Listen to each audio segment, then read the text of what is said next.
At dahil nakakita ako ng ampalaya na fresh pa, so, nag-decide ako na mag-salad. Ampalaya salad. So, yan yung ingredients ko. Yan, with mango. So, gawin ko na. The mango is very guapa. So, ito i-mix. So, ito po yung ricados. Piniprepare ko na. At ito po yung mangga. Yan. Mix na lang. And then, ito po yung luya. Onions. And limancito, black pepper. So, kayo na yung adjust sa suka at sa templada. Ako lagyan ko ng konting sugar to. Yan. So, mix na natin. Ito. So, mix na lahat mangga. Ayan. Parang hindi na ito palaya salad. Ano na to?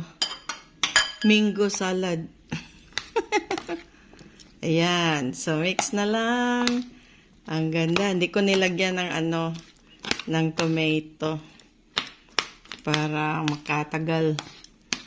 Pero parang maubos ko to agad. Kasi pag may mangga, sobrang sarap. Pwede na din hindi lagyan ng sugar kasi matamas na yung mangga. So, next na ilagay yung ginger. Tipirin na lang natin pero hindi tinipid yung lasa. Yan. Kasi mahal na yung mga lamas. Ayan. So, mix natin uli. Ayan. Mabango.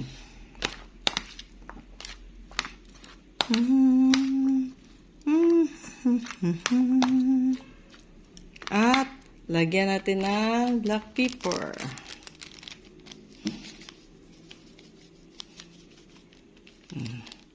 Kaya na kung ilan.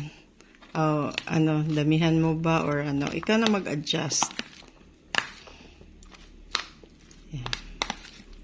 And then, ilagay natin yung lemon seto. So, ko na siya.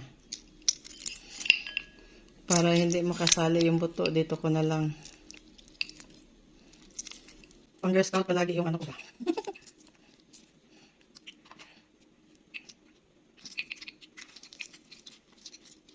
Tatlo, so, i-adjust ko na lang yung suka. Masarap kasi pag limonsito.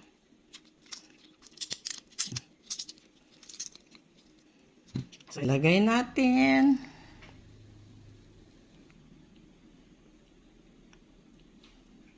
So, ayan.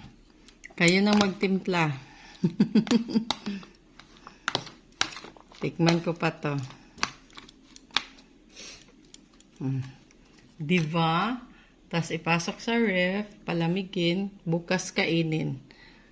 That's all for tonight. Thank you guys for watching.